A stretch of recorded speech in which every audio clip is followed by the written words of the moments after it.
Dhanik Bharat educational institutions inter IIT JEE NEET admission open. Alluri జిల్లా పాడేరులో తీవ్ర ఉద్రిక్తత వాతావరణం చోటు చేసుకుంది. గిరిజన హక్కుల కోసం ఆదివాసీలు పోరాటం స్టార్ట్ చేశారు.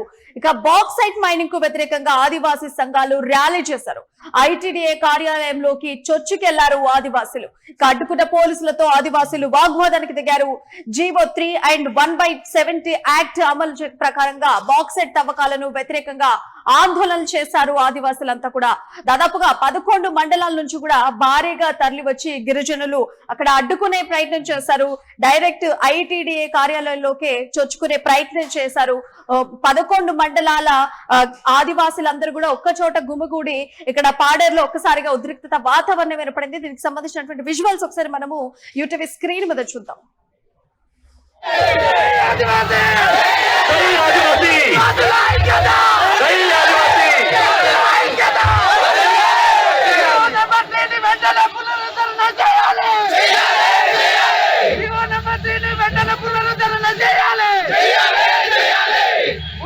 సీతారామరాజు జిల్లా కేంద్రంలో ఆదివాసుల మహాధర్నా ర్యాలీ కార్యక్రమం నిర్వహించడం జరుగుతుంది.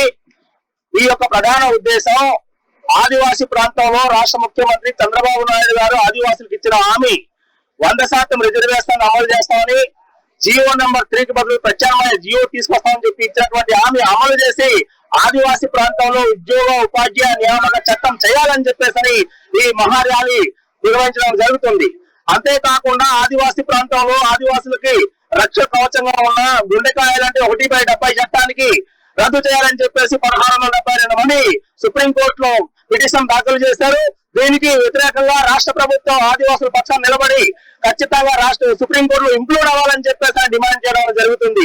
ఓడి భూవర్గపు చట్టం రక్షణ కోసం ఆదివాసులంతా ఏకతాటి మీద వచ్చి ఉద్యమానికి శ్రీకారం చుట్టడం కోసమే ఈ మహా ర్యాలీ ధర్నా నిర్వహించడం జరుగుతుంది. ఇప్పటికైనా రాష్ట్ర ప్రభుత్వం తక్షణమే స్పందించి ఖచ్చితమైన పోరాటానికి మనం ముందు రావాలని చెప్పేసి సందర్భం కోరుతున్నాం. రాష్ట్ర ప్రభుత్వం స్పందించకపోతే మరో తర పోరాటానికి సన్నద్ధమవుతాం. ఇప్పటికైనా రాష్ట్ర ప్రభుత్వం స్పష్టంగా ముఖ్యమంత్రి గారు జియో నెంబర్ 3 మీద స్పష్టమైన చట్టబద్ధత కల్పిస్తూ ప్రత్యామ్నాయ జియో విడుదల చేసి ఆదివాసీ ప్రాంతంలో స్పెషల్ డిఎస్సీ నోటిఫికేషన్ విడుదల చేయాలని చెప్పేసి ఈ సందర్భంగా డిమాండ్ చేస్తాం. అంతేకాకుండా జిల్లాను ఖచ్చితంగా జోన్ 1 లో కొనసాగించాలని చెప్పేసి ఈ సందర్భంగా డిమాండ్ చేయాలని జరుగుతుంది. నా పేరు సాగిన ధర్మన్ పాల్, ఆదివాసీ స్పెషల్ డిఎస్సీ సాధన కమిటీ జిల్లా కన్వీనర్ పాడేరు. ఈ రోజు ఐటీడీఏలో మహాధర్నా నిర్వహిస్తా ఉన్నాం. ఈ మహాధర్నా ఒక ముఖ్య ఉద్దేశం ఆదివాసీ ప్రాంతంలో స్పెషల్ డిఎస్సీ నోటిఫికేషన్ విడుదల చేయాలని చెప్పేసి 170 చట్టానికి సుప్రీంకోర్టులో ఇంక్లూడ్ అయ్యి ఈ రాష్ట్ర ప్రభుత్వం మొత్తం బలమైన వాదనలు వినిపించాలని చెప్పేసి మేము ఈ రోజు ఈ నిరసన కార్యక్రమం నిర్వహిస్తా ఉన్నాం.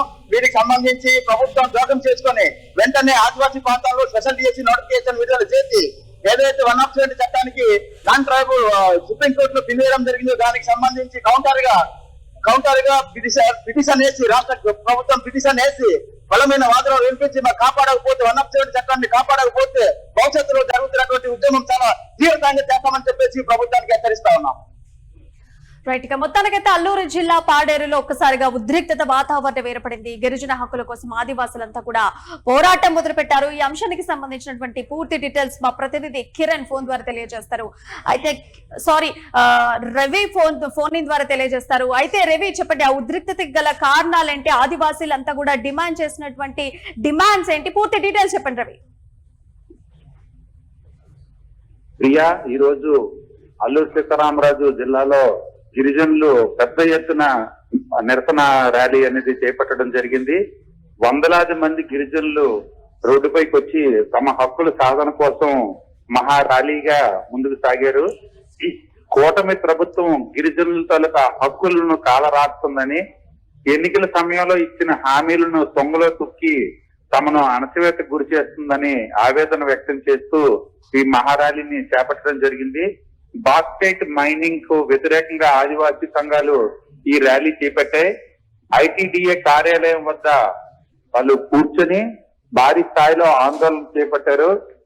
అధికారులు ఎవరు కూడా స్పందించకపోవడంతో ఆ కార్యాలయం లోపలికి చొచ్చుకొని వెళ్లేందుకు ఆదివాసీలు అందరూ కూడా ప్రయత్నించడం జరిగింది. దీంతో పోలీసులకు ఆదివాసీలకు మధ్య వాదులాట జరిగింది. ఒకపాటి ఘర్షణ వాతావరణం ఏర్పడడంతో అక్కడ ఉద్రిక్తకరమైన వాతావరణం నెలకొంది. జీవో నెంబర్ 3/1/70 యాక్ట్ అమలు చేయాలని, బాక్సైట్ తవ్వకాలకు వ్యతిరేకంగా ప్రభుత్వం ఇమ్మీడియట్ గా చర్యలు తీసుకోవాలని, లేకపోతే ఈ ఆందోళన మరింత ఉధృతం చేస్తామని వాళ్ళు ఆ సంఘాల ప్రతినిధులందరూ కూడా హెచ్చరించడం జరిగింది. మన్యం జిల్లాలో, అల్లూరు సీతారామరాజు జిల్లాలో 11 మండలాల నుంచి భారీగా ఈ గిరిజనులు తరలి వచ్చారు. ఉదయం తెల్లవారుజామున 6 గంటల నుంచే తండోపతండాలుగా పాడేడ్ ఐటీడీఏ కార్యాలయం వచ్చి అక్కడ కూర్చొని ఈ నిరసనను తెలియజేయడం జరిగింది. ప్రస్తుతానికి ఇప్పుడు అక్కడ పరిస్థితి ఎలా ఉందండి రవి? ప్రస్తుతానికి ఇక్కడ ఉద్రిక్తకరమైన వాతావరణం నెలకొంది. సరైన అధికారి గాని లేదా సంబంధిత రాజకీయ ప్రతినిధులు గాని విచ్చేసి ఈ విషయం మీద, వాళ్ళు చేస్తున్న ఆందోళన మీద ఒక స్పష్టత ఇవ్వాలని, ఒక క్లారిటీ ఇవ్వకపోతే ఈ ఆందోళన మరింత ఉధృతం చేస్తామని వాళ్ళు హెచ్చరికలు చేయడం అనేది జరుగుతుంది. జిల్లా కలెక్టర్ రియాక్ట్ అయ్యి స్పందించారు. దీనికి సంబంధించి ఏమైనా మాట్లాడడం జరిగింది అక్కడ? ప్రస్తుతానికి ఐటీడీఏ ప్రాజెక్టు ఆఫీసర్ కార్యాలయం వద్ద జరుగుతున్న ఈ ఉద్రిక్తత వాతావరణం మీద ఐటీడీఏ అధికారులు స్పందించాలని వీళ్ళు పట్టుపట్టి కూర్చున్నారు. ఈ విషయాన్ని జిల్లా కలెక్టర్ దృష్టికి పోలీసు అధికారులు తీసుకువెళ్ళడం జరిగింది. దాని మీద కలెక్టర్ అధికారులకు సూచనలు చేశారు. నాయకులను పిలిచి వాళ్ళతో సంప్రదింపులు జరిపి వాళ్ళ డిమాండ్లు ఏవైతే ఉన్నాయో వాటిని వినతి పత్రంలో తీసుకొని తమకు సమర్పించాలని, దాని మీద ప్రభుత్వంతో పునఃపరిశీలన చేసి తగు న్యాయం చేయడానికి ప్రయత్నం చేస్తామని విషయాన్ని వాళ్ళకి సమాచారం చేరవేయాలని వారికి ఆదేశాలు జారీ చేయడం. అంటే ఇక్కడ బాక్సైట్ మైనింగ్ కి సంబంధించి గిరిజనులకు ఇన్ఫర్మేషన్ ఇచ్చారా? మేము వాళ్ళకి ఏదైనా ప్రత్యామ్నాయ మార్గం చూపించారా? వీటి గురించి ఏమైనా డీటెయిల్స్ ఉన్నాయా? ఫస్ట్ ప్రజలకు అక్కడ ఉండేటువంటి 11 మండలాలు ఎవరైతే గిరిజనులు ఉన్నారో వాళ్ళందరికీ బాక్సైట్ మైనింగ్ గురించి ముందే అప్డేట్ ఇచ్చారు. వాళ్ళకి ఎలాంటి స్పష్టత ప్రభుత్వం నుంచి కానీ అధికారుల నుంచి కానీ రాకపోవడం వల్లే ఈ రోజు వాళ్ళు రోడ్డుపైకి వచ్చి ఆందోళనకి సిద్ధపడ్డారు. ప్రభుత్వం నుంచి ఎలాంటి ఇన్ఫర్మేషన్ లేదు. ఆదివాసీ సంఘాల ప్రతినిధులతో కూడా ఎలాంటి చర్చలు కూడా ఇప్పటివరకు జరగలేదు. ఈ మహా ర్యాలీ నేతృత్వంలో, ఈ ఉద్రిక్తకర వాతావరణం నేతృత్వంలో ఖచ్చితంగా అధికారులు గాని ప్రజాప్రతినిధులు గాని వీరితో సంప్రదింపులు చేయాల్సిన అవసరం ఎంతైనా ఉందని తెలుస్తోంది. అండ్ అట్లాగే ఈ ఆందోళనలో జీవో నెంబర్ 3 అండ్ అలాగే 1/70 యాక్ట్ ప్రస్తావన అయితే బలంగా వినిపిస్తోంది. మరి గిరిజన నిరుద్యోగులు గాని ఆదివాసీ సంఘాల నేతలు ఈ చట్టాల అమలుపై అధికారుల నుంచి ఎలాంటి స్పష్టమైన హామీని ఇప్పుడు వాళ్ళు ఎక్స్పెక్ట్ చేస్తున్నారు? ఇప్పుడు ప్రధానంగా వాస్తవానికి ఆదివాసీ సమస్యల మీద ప్రభుత్వం ఇప్పటికే ఒక కమిటీని వేయడం జరిగింది. ఆ కమిటీ నేతృత్వంలోని వారి తాలూకా పరిశోధన అంతా కూడా జరుగుతుంది, అధ్యయనం కూడా జరుగుతుంది. ఈ చట్టం అనేది అమలుకి సాధ్యాసాధ్యాల మీద ఆల్రెడీ కసరత్తు జరుగుతుంది. ఈ నేపథ్యంలోనే ఈ ధర్నా జరగడం, ఈ ర్యాలీ జరగడం వల్ల ఇది ఒక వెంటనే దీని మీద ఒక తక్షణమైనటువంటి నిర్ణయం వచ్చే అవకాశాలు తక్కువగా ఉన్నాయి. ఇది రెగ్యులర్ ప్రాసెస్ కింద అవుతుందని అధికారులు తెలియజేస్తున్నారు. అండ్ అంతేకాకుండా ఇప్పుడు మనం చూసుకుంటే దాదాపుగా 11 మండలాల నుంచి కూడా గిరిజనులు అందరూ కూడా వచ్చి అక్కడ ధర్నా చేస్తున్నారు, నిరసనలు తెలుపుతున్నారు, వారి డిమాండ్లు కూడా చెప్తున్నారు. మరి వాళ్ళకు నచ్చజెప్పి ప్రయత్నం ఏమైనా చేస్తున్నారా అధికారుల తరపు నుంచి? వాటి గురించి డీటెయిల్స్ ఉన్నాయా? వాస్తవానికి ఇక్కడ ప్రజా ప్రతినిధుల కంటే అధికారులు ఇచ్చే హామీ అనేది ఆదివాసీలకు ముఖ్యంగా చాలా ప్రధానమైనదిగా తెలియజేయాలి. ఐటీడీఏ ప్రాజెక్ట్ డైరెక్టర్ స్పందించి వాళ్ళతో మాట్లాడినప్పటికీ కూడా పరిస్థితి ఏమీ అంతగా సద్దుమణగలేదని తెలుస్తుంది. ఖచ్చితంగా దీంట్లో జిల్లా కలెక్టర్ ఇన్వాల్వ్ అయ్యి ఖచ్చితంగా వాళ్ళకి ఒక హామీ ఇస్తే ఈ ఆందోళన సద్దుమణుగుతుంది అన్న విషయం అర్థమవుతుంది. So right Ravi, thank you for the information. So Alluri Seetharama జిల్లా పాడేరులో ఒక్కసారిగా ఉద్రిక్తత వాతావరణం చోటు చేసుకుంది. గిరిజన హక్కుల కోసం ఆదివాసీలందరూ కూడా పోరాటం మొదలు పెట్టేశారు. బాక్సైట్ మైనింగ్ కు వ్యతిరేకంగా కూడా ఆదివాసీ సంఘాలు అంతా ర్యాలీ తీస్తున్నారు. ఐటీడీఏ కార్యాలయంలోకి ఒక్కసారిగా చొచ్చుకెళ్లారు ఆదివాసులు. అయితే ఇటు ఆదివాసుల్ని అడ్డుకోవడంతో ఇటు పోలీసులకు అటు ఆదివాసులకు మధ్య తీవ్ర వాగ్వాదం కూడా ఏర్పడింది. ఇటు జీవో 3/1/70 యాక్ట్ అమలు కింద బాక్సైట్ తవ్వకాలను కూడా వ్యతిరేకంగా వాళ్ళు ఆందోళనలు వ్యక్తం చేస్తున్నారు. దాదాపుగా 11 మండలాల నుంచి కూడా భారీగా గిరిజనులంతా కూడా తరలి వచ్చారు. అయితే జిల్లాలోని 11 మండలాల పరిధి నుంచి వేలాది మంది గిరిజనులు ఆదివాసులు భారీ సంఖ్యలో కూడా పాడేరుకు చేరుకున్నారు.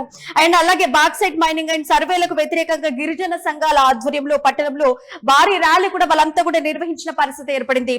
ఇక నిరసనకారులు ఉవ్వెత్తున తరలి వచ్చి ఏకంగా ఐటీడీఏ కార్యంలోకి చొచ్చుకెళ్లేందుకు ప్రయత్నం చేశారు. గిరిజనులు అడ్డుకునేందుకు కూడా పోలీసులు భారీగా మోహరించి బారికేడ్లను కూడా అక్కడ ఏర్పాటు చేసినటువంటి సిచ్యువేషన్ ఏర్పడింది. బారికేడ్లను తోసుకుంటూ మరి ఆదివాసీలు అందరూ కూడా ముందుకు వెళ్ళడానికి ప్రయత్నించడంతో అక్కడ ఒక్కసారిగా ఉద్రిక్తత వాతావరణం నెలకొందనే చెప్పొచ్చు.